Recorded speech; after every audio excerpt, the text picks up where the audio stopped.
কোনো প্রকার রং ছাড়া রঙিন এই চুষি পিঠাগুলো দেখতে যতটা সুন্দর, খেতেও কিন্তু ভীষণ মজাদার।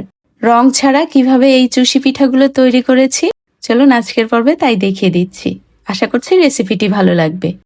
আর রেসিপিটি ভালো লাগলে ফ্রেন্ডস ও ফ্যামিলির সঙ্গে শেয়ার করবেন। শুরুতেই একটা মিক্সিং জারের মধ্যে নিচ্ছি আধা কাপ গাজর, খোসা ছাড়িয়ে নিয়েছি আর ছোট করে টুকরা করেছি। পানি দিয়ে মিহি করে ব্লেন্ড করে নিয়েছি। একটা ছাকনা দিয়ে ছেঁকে নিচ্ছি। 1.25 কাপের মতো গাজরের রস লাগবে। আমি পরে আবারও অবশিষ্ট অংশগুলোকে কিছু পানি দিয়ে ব্লেন্ড করে নিয়েছিলাম। ছেঁকে নিয়েছি, এখানে 1.25 কাপের মতো রস হয়েছে। এখানে বিট নিয়েছি, বিটগুলোকে ছোট করে টুকরা করে নিয়ে একই রকম ভাবে অল্প পানি দিয়ে প্রথমে ব্লেন্ড করে নিব, এরপরে ছেঁকে রসগুলোকে নিচ্ছি। চুলায় একটি প্যান বসিয়ে গাজরের রস দিয়ে দিলাম। লবণ দিয়ে দিলাম আধা চা চামচের চেয়েও কম, কোরানো নারিকেল 2 টেবিল চামচ। ফুটে আসা পর্যন্ত অপেক্ষা করছি। চুলার আঁচটা মিডিয়াম হিটে আছে। ভালো মতো ফুটে আসলে দিয়ে দিচ্ছি 1 কাপ শুকনা আতপ চালের গুঁড়া। চুলার আঁচ বন্ধ করে খুব ভালো করে মিশিয়ে নিব। খেয়াল রাখতে হবে যাতে শুকনা চালের গুঁড়া না থাকে।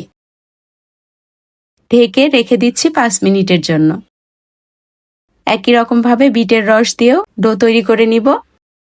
এর মধ্যেও দিয়ে দিলাম 2 টেবিল চামচ কোরানো নারিকেল, আধা চা চামচের চেয়ে কম লবণ আর 1 চা চামচ চিনি। ভালো মতো ফুটে আসলে 1 কাপ শুকনা আতপ চালের গুঁড়া দিয়েছি। ভালো মতো মিশিয়ে নিব আর মেশাতে মেশাতেই চুলাটাকে বন্ধ করে দিয়েছি। এটাকেও নামিয়ে 5 মিনিটের জন্য রেখে দিব।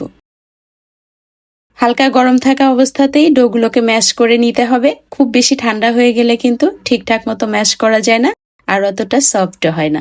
তখন সামান্য পানি ছিটিয়ে দিয়ে ম্যাশ করে নিতে পারবেন। আমি দুটো ডো একই রকম ভাবে ম্যাশ করে মসৃণ করে নিলাম।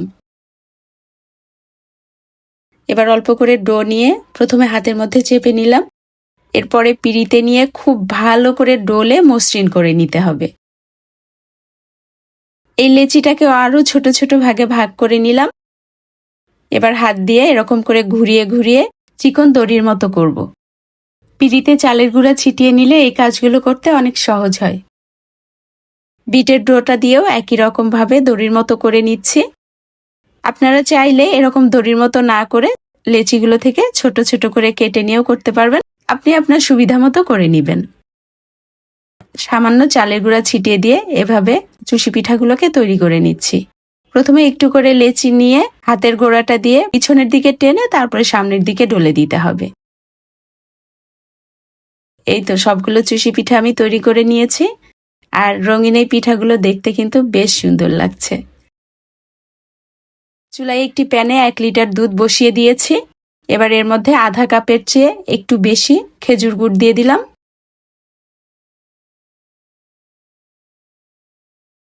মিশিয়ে দিয়ে এর মধ্যে সাদা এলাচ আর দারচিনি দিলাম। চুলার আঁচটা মিডিয়াম হাই হিটে রেখে ফুটিয়ে নিয়েছি। ফুটে আসলে চুলার আঁচটা মিডিয়াম টু লো এ রেখে আরো 5 থেকে 7 মিনিট জাল করে নিয়েছি। চাইলে কিন্তু এখানে গুঁড়া দুধও দিতে পারবেন। এই দুধ জাল করেই আমি 1 কাপের মতো কমিয়ে নিয়েছি। 5 থেকে 7 মিনিট জাল করার পরে চুষি পিঠাগুলোকে দিয়ে দিলাম। দেওয়ার সঙ্গে সঙ্গেই নাড়া যাবে না, কিছু সময় পরেই দেখবেন যে সব এরকম আস্তে আস্তে উপরে ভেসে উঠবে। তখন আলতো হাতে মিশিয়ে দিতে হবে। প্রথম অবস্থায় এগুলো অনেক বেশি নরম থাকে, তাই খুবই আলতো হাতে মিশিয়ে দিতে হবে। চুষি পিঠাগুলো যখন এরকম ভেসে ওঠে তখনই মোটামুটি এগুলো সিদ্ধ হয়ে যায়। খুব বেশি সময় জাল করার দরকার নেই। আর খুব বেশি সময় জাল করলে বিটের যে চুষি পিঠাগুলো আছে এগুলোর কালার কিন্তু ডিসকালার হয়ে যাবে। এ কারণে দুধ প্রথমে ভালো মতো জাল করে নিয়ে তারপরে পিঠাগুলোকে দিয়ে অল্প সময় জাল করে নেবেন। আমি আধা কাপ কোরানো নারিকেল দিয়ে মিশিয়ে নিয়েছি। যখন ঘন হয়ে এসেছে তখন নামিয়ে নিচ্ছি। এগুলো কিন্তু ঠান্ডা হওয়ার পরে আরো বেশ অনেকখানি ঘন হয়ে যায়, সেই বুঝে এখানে দুধ দিতে হবে। আর আমি যে 1 কাপ করে চালের গুঁড়ার ডো করেছিলাম, এখানে কিন্তু দুটো মিলিয়ে 1 কাপ চালের গুঁড়ার পিঠা আমি তৈরি করেছি। আর বাকি যে 1 কাপের ডো ছিল এগুলো দিয়ে আমি মিষ্টি কদম পিঠার রেসিপি শেয়ার করেছি। চাইলে সেই রেসিপিটিও দেখে নিতে পারেন। আশা করছি আজকের এই রঙিন চুষি পিঠার রেসিপিটি ভালো লেগেছে। রেসিপিটি ভালো লাগলে ফ্রেন্ডস ও ফ্যামিলির সঙ্গে শেয়ার করবেন। ভালো থাকবেন সবাই। আল্লাহ হাফেজ।